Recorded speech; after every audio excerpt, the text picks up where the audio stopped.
हम नहीं चाहते, लेकिन फिर भी हमारे मन में गंदे ख्याल आते रहते हैं। लेकिन क्यों? मन हमारा सबसे बड़ा मित्र है और मन ही हमारा सबसे बड़ा शत्रु। जब हम अपने मन के अनुसार चलते हैं, तो मन हमें भटका देता है और जब हम मन को संतुलित कर लेते हैं, तो हमें जीवन में सब कुछ मिल जाता है। हम अपने मन में आने वाले गंदे विचारों को रोकने की कोशिश करते हैं, लेकिन जितना हम रोकते हैं, उतने ही अधिक ये विचार हमारे अंदर प्रवेश करते हैं। आप किसी चीज़ से जितना दूर भागेंगे, वह चीज़ उतनी ही ज़्यादा आपके पास आएगी। इसलिए उस चीज़ से दूर ना भागें, बल्कि उस पर संतुलन बनाए रखें। एक बार एक युवक गौतम बुद्ध के पास आया और गौतम बुद्ध से बोला, हे बुद्ध, मेरे मन में इतने गंदे विचार क्यों आते हैं? मैं नहीं चाहता कि मेरे मन में गंदे विचार आए, लेकिन वासना के विचार हमेशा मेरे मन में चलते रहते हैं और मैं उनके बारे में सोच-सोच कर बहुत परेशान रहता हूँ। ये सब सोचने में मेरी ऊर्जा और समय बर्बाद होता है और इन्हीं सब विचारों के कारण मैं कभी-कभी शांत नहीं रह पाता और हमेशा महिलाओं को देखकर मोहित हो जाता हूँ। खुद को रोक नहीं पाता।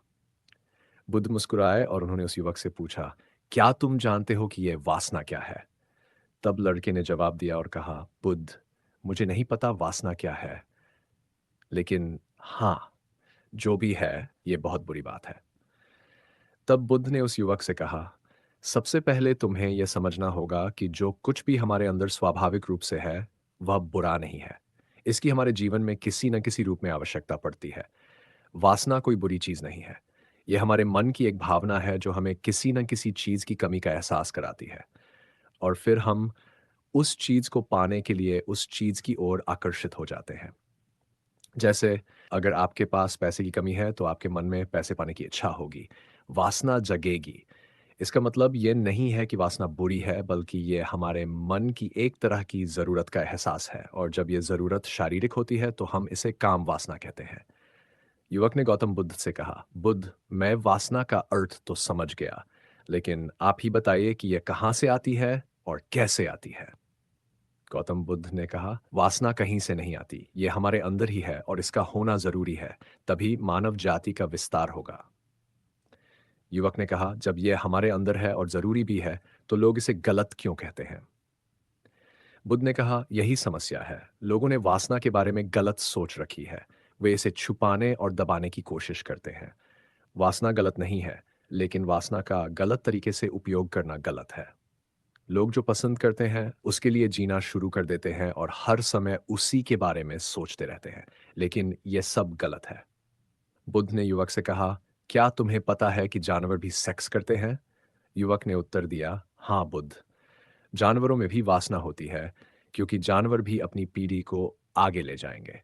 बुद्ध ने कहा, तो फिर हम जानवरों की वासना को गलत क्यों नहीं कहते? युवक ने कहा, मैं नहीं जानता महात्मा, आप ही बताएं।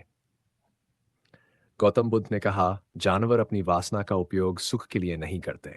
वे अपनी वासना का उपयोग केवल संतान प्राप्ति के लिए करते हैं।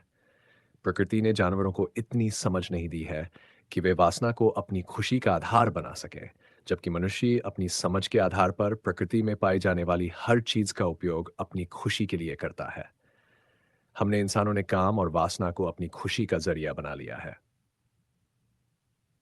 जबकि प्रकृति ने हमें अपने वंश को आगे बढ़ाने के लिए दिया है, लेकिन मनुष्य ने इसे अपने जीवन का अंतिम लक्ष्य बना लिया है और वासना को बेलगाम होने देना गलत है। हम हावी क्यों हैं? ये बेलगाम क्यों हो जाता है? तब गौतम बुद्ध ने कहा, अब जो मैं तुम्हें बताऊंगा उसे ध्यान से सुनो। तुम्हें वासना का पूरा खेल समझ में आ जाएगा। तुम्हें तुम्हारे सभी सवालों के जवाब मिल जाएंगे। तुम्हें बस ध्यान से सुनकर समझना होगा। तब गौतम बुद्ध ने उस युवक से कहा, एक समय की बात है। गुरु और उनके शिष्य एक आश्रम में रहते थे। शिष्य प्रतिदिन दीक्षा लेने के लिए आश्रम से बाहर गांव में जाते थे। जो शिष्य भिक्षा लेने के लिए गांव में जाता था, रास्ते में एक नदी पड़ती थी जिससे होकर वह प्रतिदिन भिक्षा लेने के लिए जाता था। तब गुरु ने शिष्य से कहा, लड़कियों से भी मांगोगे क्या? गुरु की आवाज सुनकर शिष्य का मन घबरा गया और उसे पसीना आने लगा। वह ऐसे कांप रहा था जैसे किसी चोर को पकड़ते समय उसने रंगे हाथ पकड़ लिया हो।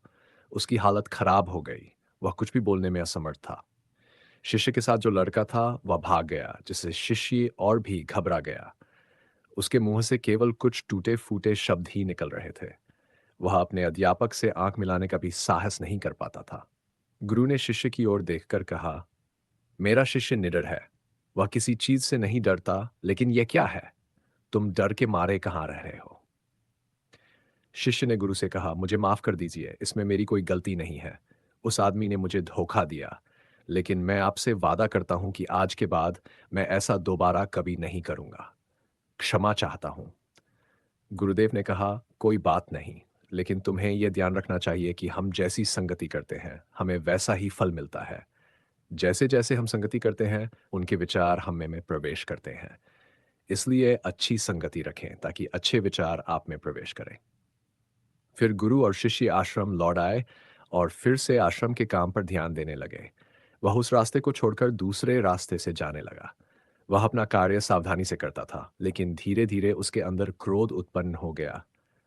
फिर वह अन्य शिष्यों पर क्रोध करने लगा और बेचैन रहने लगा। अब वह ठीक समय पर भोजन भी नहीं करता था। वह खाना भी बहुत कम खाने लगा था।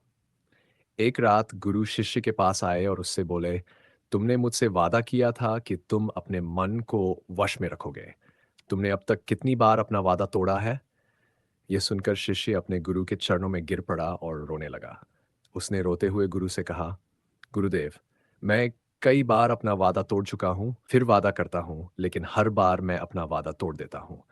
ये बिल्कुल भी मेरे वश में नहीं है। मैं अपने मन से सभी बुरे विचारों को बाहर निकालने की बहुत कोशिश करता हूँ, लेकिन चाहकर भी मैं ऐसा नहीं कर पाता। तब गुरु ने शिष्य से कहा, मेरे साथ आओ। गुरु शिष्य को आश्रम के बगीचे में ले गए और शिष्य से कहा, देखो, यहाँ कुछ नाले हैं जिनसे होकर नदी का पानी इन पौधों में आ रहा है और यह पानी लगातार बह रहा है। दबाने की कोशिश नहीं करनी चाहिए। तब गुरु ने शिष्य से कहा, बुरे लोगों की संगति के कारण भी हमारे मन में गंदे विचार आते हैं। कई बार कामुकता हमारे अंदर नहीं होती, लेकिन कुछ अश्लील लोगों के साथ रहने के कारण वह हम पर हावी हो जाती है। तब शिष्य ने कहा, गुरुदेव, आप सही कह रहे हैं, मैं रास्ता भटक गया था। तब वह शिष्य उस रात बहुत शांति से सोया। सुबह उसने अपना काम पूरे मन से किया और फिर वह भिक्षा लेने के लिए उसी रास्ते से चला गया जहां वह लड़का अभी भी पेड़ के पीछे छिपकर उन लड़कियों को देख रहा था। शिष्य उसे नदी पर ले गया जहां लड़कियां पानी भर रही थीं। उन्होंने उन लड़कियों से पानी मांगा और उनमें से एक लड़की ने उन्हें पानी दिया और शिष्य के पैर छुए। शिष्य ने उन्हें आशीर्वाद दिया, आप स्वस्थ रहें। इस प्रकार मानसिकता सकारात्मक ऊर्जा से भर गई। उसके चेहरे पर ऐसी मुस्कान आ गई मानो उसे कोई खोई हुई चीज वापस मिल गई हो।